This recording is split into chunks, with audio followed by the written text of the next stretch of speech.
Gewoon wij krijgen zelfstandig ondernemers van de Christsfeer net een soort mooi. Geen Christpakket van de zaak of Christmail met collega's. Nou, daar jaar kwam mijn vriend en vriendinnen nu. En ja, toen dacht ik samen met de jongens van, kan je net wat regelen voor alle mensen, wat dat net van regelen wordt. En dat we dat met z'n allen oppakken en dat we dan een leuk eventje organiseren kunnen. Het is echt een oormoedje en een netwerk opbouwen.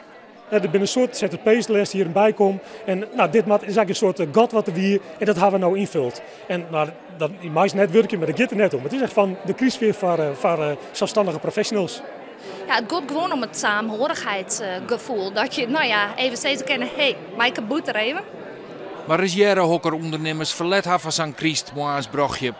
Ik ben tekstschrijver. Ik organiseer reizen naar Italië. Ik maak logo's, websites, kaartjes, flyers, folders, al dat soort dingen. Marketing, tekst, communicatie. Ik maak biologische taart op bestelling. Ik doe verkoopstyling en interieurontwerp. Een bekend gezicht. Ja, nou ja, dat kan wezen. Ik ben extern vertrouwenspersoon geweest bij Fusie in Noord-Holland, de fusiegemeente Hollands Kroon, die nu in januari start. Ben ik voorzitter van de Rier van Tafelshof en de Bibliotheekservice Friesland worden. Zo'n 60 deelnemers, dat hielden de initiatiefnemers net verwachten. Nee, dat valt me 100 punten mee. Dat had ik nooit verwachten. Want we hier het uitzetten en vooral via social media, dus Twitter en LinkedIn. En we hier nu het netwerk wat aan boord. En toen zien we vorige week toen al 50 aanmeldingen.